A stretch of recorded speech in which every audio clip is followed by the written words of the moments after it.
As financial year 2024 begins to draw to a close, we're starting to see a bunch of game developers have their unfortunate sales calls for the end of the year. And well, Square Enix, they kind of presaged this last year after saying, certain games ended up underperforming, and that ended up getting disputed a couple of different ways. But they already laid the groundwork that, 2024, not exactly going to be our most financially lucrative year, but now we're starting to get the receipts on it. And well, things aren't really working out that well for them, so you can see why they wanted to pare things back so strongly last year. Despite big wins from a Dragon Quest III HD 2D remake, interesting, right? I thought that one was supposed to fail because woke, right? And Final Fantasy XIV Dawntrail. That was a big success, huh? We'll have to tap into that one here real quick. But Square Enix sees a drop in quarterly operating income. That's a tough word to say, apparently, due to sharp profit decline in games for smart devices.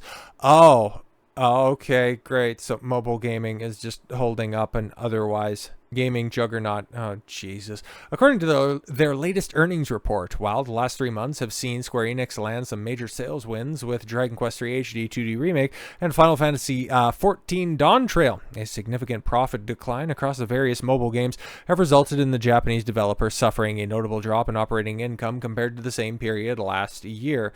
The latest update regarding Final Fantasy, I haven't been able to talk about 7 quite yet, and Kingdom Hearts series home studio was first detailed to the public courtesy of Square Enix's Q3 25 financial year earnings call, as held on February 7th, therein detailing their cumulative performance across thus far 9 months of the relevant fiscal year. The company revealed that while this period had seen them post gains in their amusement, which specifically handles the company's arcade machine services, still big in Japan, even though that's even starting to wane at this point. Not quite as bad as console sales, but close. Merchandising and digital entertainment arms, a dip in business from both their mobile games and manga publishing arms ultimately resulted in net sales likewise falling 3.5% from 257.6 billion Japanese yen to 248.5 billion, and their operating income likewise dropping 4.63% year over year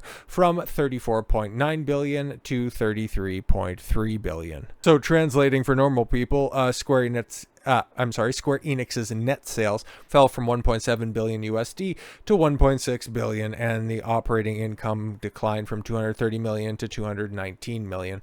So not exactly the steepest drops that we have seen, but at least letting you know that those are the type of numbers that we're dealing with here. Okay, a few hundred million there, a couple million here. That'll end up causing a company to make seismic changes, which is fantastic because for a very long period of time, that stamp, especially of Squaresoft, like that used to be a hallmark of quality going back to the Nintendo, Super Nintendo, PlayStation days, the early PS2 days before their stupid merger with Enix, which, just kind of marked a certain decline in overall quality of one certain series, but I digress. Outside of remaking a lot of their original stuff, like what great Final Fantasy game did Square Enix ever develop? But anyways, moving along. Even when they started to branch out and, acquire different studios and start to make Western-based games in their early days, when Square Enix would have their name on something, that would generally be associated with a pretty damn good game. Like even that first Tomb Raider remake, that was pretty good. It was pretty good. Now, the series itself and the trilogy it made, its quality sharply declined, and them getting involved with Eidos, putting out the rebooted Deus Ex games, those were, fairly well received, of course, but what was it? Human Revolution was the second one, and it had very crazy monetization practices, which Square Enix ended up digging too greedily and too deeply for its own good, leading to ultimately them leaving the Western industry after the release of their defining game for Spankin'. What a mess.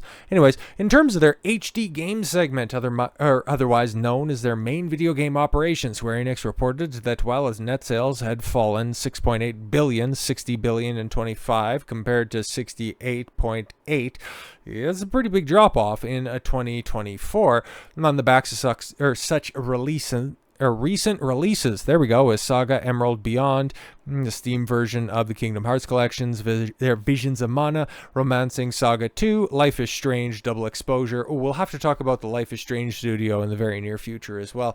And Fantasian Neo Dimension. That's the Hironobu Sakaguchi game. I gotta get around to playing that. Apparently, stronger sales of Dragon Quest III HD 2D had provided a boost in the operating profit by 1.9 billion yen, 4.6 billion in 25 compared to 2.7 billion in 24.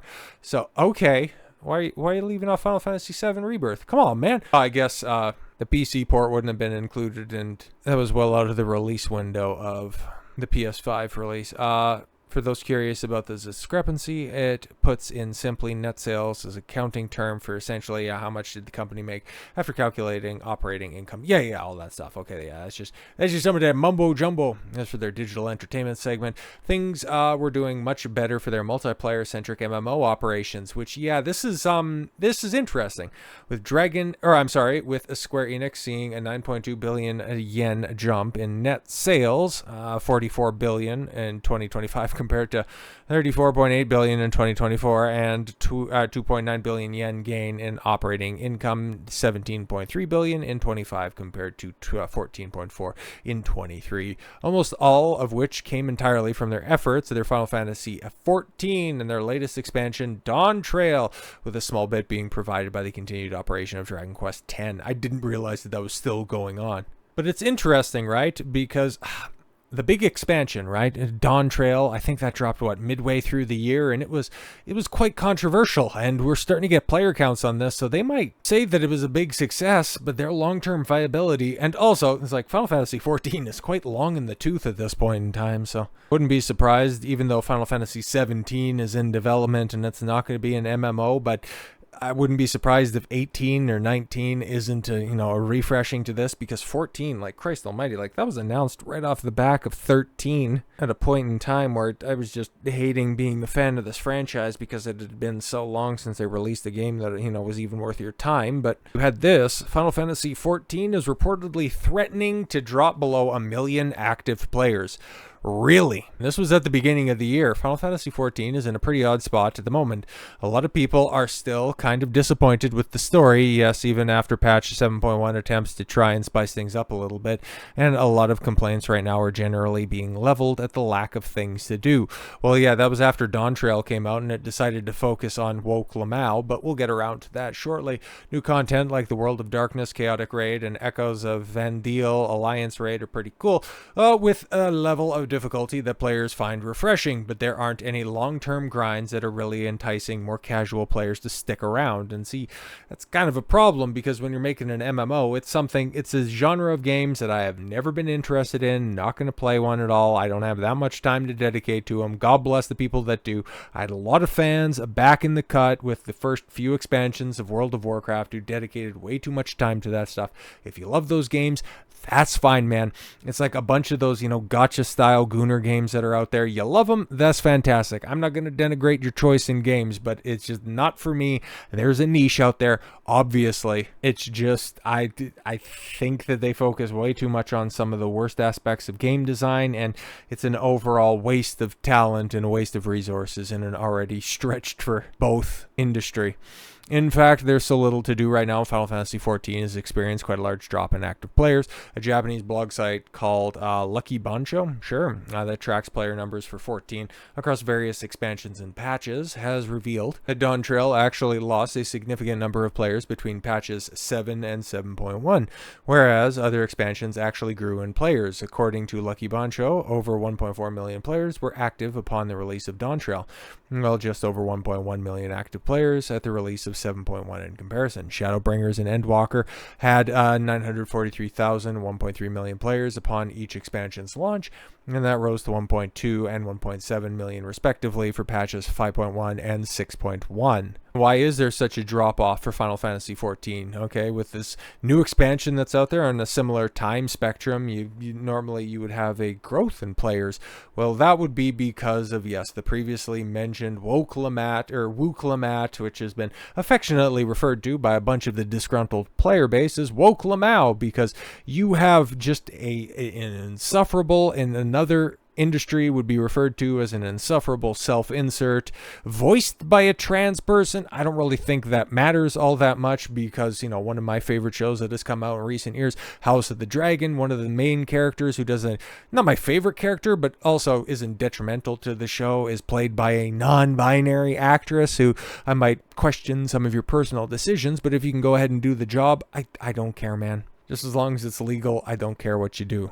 But the way that this trans-voiced or even this very interesting character that a bunch of the player base despises gets special treatment in the game, yeah, it's driving people out and it's driving people insane. But Yoshi P, the mastermind behind 14, and also the guy who saved Final Fantasy 15 from irrelevance, says Final Fantasy 14 Dawntrail's Wuk Lamat abuse broke his heart.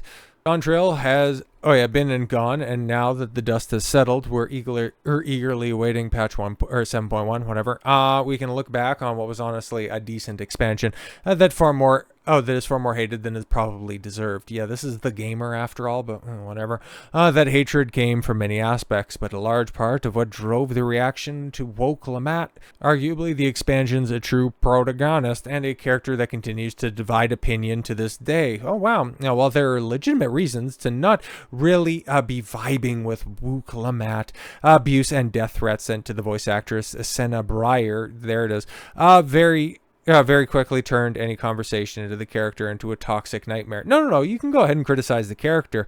It's just you're going to have to provide any sort of... Once again, this is another example. Oh, those toxic Star Wars fans are just sending all of their hatred and vitriol towards Kelly Marie Tran for her Rose Tico and The Last Jedi, never providing any receipts, or even the pathetic ones that, Moses Ingram, Riva and Obi-Wan Kenobi received. You're a diversity hire and you're not very good at your job. Ooh, yeah, very scary on that one. But yeah, it's a toxic nightmare. You got a bad character that even the gamer admits. It's like, yeah, there's reasons to not like the main protagonist of your new expansion. Is driving apathetic players to just really check out of the game. But hey, it's become such a problem that even Final Fantasy 14 director Naoki Yoshi P, asked fans to stop directing personal attacks towards the game's voice actor and localizers. Yeah, exactly. Yeah, but here's the thing, okay, to the voice actors, it's like, yeah, stop doing that. That shit's weird. But for the localizers, I mean, if they're also the other ones that are just going in, and you've seen this before, inserting their own personal politics, that's another problem. But yeah, that's this right here. This is another big reason as to why Square Enix has a big problem on their hands, because Wuk Lamat is driving players away from the one cash cow that allows Square Enix to continue to operate and do the great things that they have the capacity to do.